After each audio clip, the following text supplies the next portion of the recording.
teman-teman, kembali lagi dengan saya Anggun Wijayanti. Nah, di sini saya akan membahas tentang indikator kepemimpinan menurut salah satu para ahli. Sebelum itu, saya di sini akan memperkenalkan seseorang yang nantinya akan saya wawancarai terkait pembahasan indikator tersebut. Nah, di samping saya ini ada Bapak Handi selaku pimpinan dari PT Mega Bahtera Indonesia. Silahkan, Pak. Oh ya, terima kasih PT Anggun.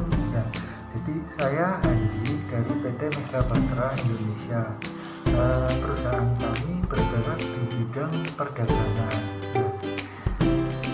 Terima kasih Pak atas perkenalannya. Untuk itu langsung saja masuk materi. Nah, di sini saya akan membahas tentang 5 indikator kepemimpinan menurut Siagian tahun 2013. Sebelum masuk di indikator tersebut, saya akan menjelaskan apa arti dari kepemimpinan menurut Siagian tahun 2002. Di sini kepemimpinan menurut Siagian tahun 2002 adalah kemampuan seseorang untuk memengaruhi orang lain. Nah, di sini ada 5 indikator kepemimpinan menurut Siagian tahun 2013. Yang pertama ada iklim saling mempercayai, kedua ada penghargaan terhadap ide bawahan, ketiga ada perhatian pada kesejahteraan bawahan, keempat ada perhatian pada kenyamanan kerja bawahan, dan yang ada pengakuan atas status para bawahan. Nah, di sini yang pertama, Pak, saya ingin bertanya terkait yang pertama itu ada iklim saling mempercayai, Pak. Nah, ini yang saya mau tanya, menurut Bapak, iklim saling mempercayai ini penting apa tidak di lingkup organisasi perusahaan ini? Ya, terima kasih. Jadi mengenai iklim saling mempercayai ya, bagi kami penting, sangat-sangat penting ya, karena tiap karyawan itu tentunya punya tugas dan tanggung jawabnya masing-masing yang berbeda-beda. Iya, dan saling terkait, masing-masing bagian itu saling terkait satu sama lain ya. Nah, agar perusahaan dapat bekerja dengan baik ya, tentunya harus ada saling mempercayai. Jadi agar organisasi perusahaan itu bisa berjalan dengan baik gitu, karena ya, dalam keterkaitannya dalam suatu organisasi perusahaan ya itu harus saling mempercayai gitu. Oke, baik, Pak. Nah, yang kedua ini saya ada indikator terkait penghargaan terhadap ide bawahan. Nah, ini kan seorang pemimpin pastinya akan memberikan penghargaan terhadap ide bawahannya. Dari Pak Handi sendiri, sebagai seorang pemimpin, kenapa perlu memberikan penghargaan terhadap ide bawahan? Iya, terima kasih. Jadi mengenai penghargaan terhadap ide bawahan ya, yang pertama tentunya masing-masing karyawan itu perlu eksistensinya dihargai ya. Sedangkan dari sisi perusahaan juga, perusahaan supaya dapat maju mesti terbuka ya terhadap ide-ide, masukan-masukan dari bawahan, yang mana masing-masing bawahan itu tentunya punya sudut pandang masing-masing yang berbeda-beda, tergantung dari posisi kerjanya masing-masing ya. Nah, itu perusahaan harus terbuka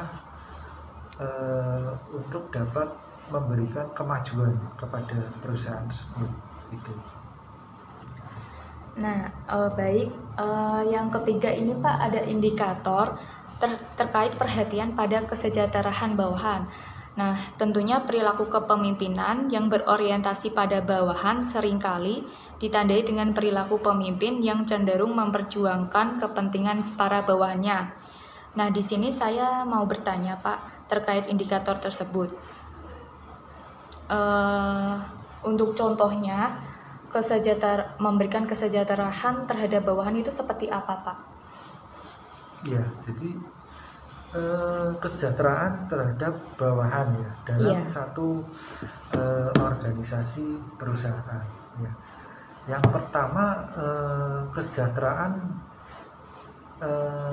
yang terkait fisik lah atau materi ya, itu tentunya ada gaji ya, Iya. tunjangan-tunjangan, reward lah, bonus, Iya. fasilitas ya, ya itu ya penting ya. Tapi di luar itu yang lebih penting lagi juga kesejahteraan dalam arti non fisik ya. Iya. Itu misalnya kayak pengalaman kerja ya, terus ya tantangan-tantangan di pekerjaan ya, terus kesejahteraan dalam arti pribadi yang berkembang. Jadi seorang karyawan jadi nggak cuman sekedar bekerja saja gitu, tapi dia tentunya butuh berkembang, Iya. menjadi lebih matang, lebih maju lagi, pemikiran-pemikiran yang lebih maju. Jadi bukan sekedar materi ya, kalau Iya. mungkin kita bicara uang mungkin sebentar habis gitu. Jadi kalau seorang karyawan bekerja di suatu perusahaan dan dia bisa berkembang ya, pemikirannya itu menjadi apa ya, lebih maju, lebih matang, itu satu modal dasar yang penting untuk di kemudian hari begitu. Jadi itu termasuk, menurut saya sih termasuk yaitu kesejahteraan juga ya, meskipun tadi ada fisik dan non fisik begitu ya. Ya Pak. Yang keempat ini ada indikator perhatian pada kenyamanan kerja bagi para bawahannya. Nah, menurut Pak Handi sendiri yang merupakan seorang pemimpin, tentunya akan memperhatikan kenyamanan bagi para bawahannya. Menurut Bapak ini penting nggak sih?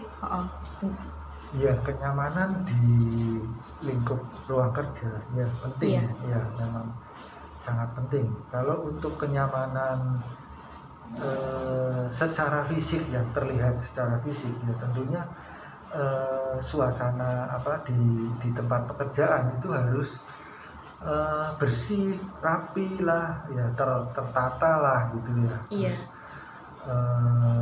Mungkin ya bisa menikmati, bisa nyaman secara fisik lah, tidak panas, tidak bising, atau ya tidak terganggu yang nggak penting gitu ya. Nah, tentunya juga kenyamanan dalam arti non fisik itu juga penting ya. Jadi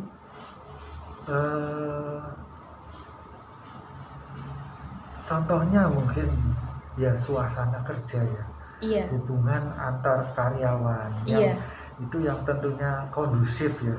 Nah, itu juga memberikan kenyamanan kerja yang baik ya. Terus untuk karyawan sendiri juga perlu diperjelas ya, batasan-batasan ruang lingkup kerjaan itu yang jelas. Jadi antar masing-masing karyawan itu sudah ada batasan-batasannya masing-masing, nggak saling mungkin konflik atau seperti apa. Jadi lebih terkait pengakuan atas status para bawahan secara tepat dan profesional.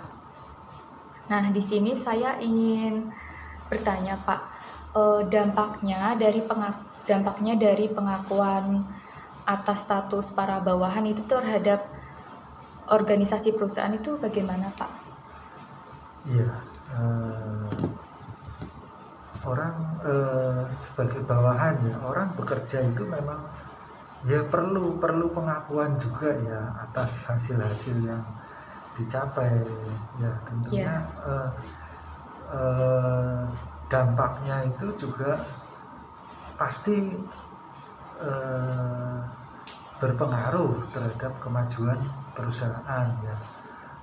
Terus dengan diberi pengakuan juga itu tentunya karyawan juga akan lebih kedepannya itu akan lebih maju cara berpikir, cara menyelesaikan masalah ya. Terus juga ya dapat kinerjanya itu juga dapat lebih berkembang Gitu, begitu baik. ya. Baik Pak Hadi, terima kasih karena sudah membantu terkait pembahasan indikator kepemimpinan tersebut. Untuk itu teman-teman menutup sesi wawancara ini. Terima kasih teman-teman yang sudah menonton channel YouTube saya. Terima kasih.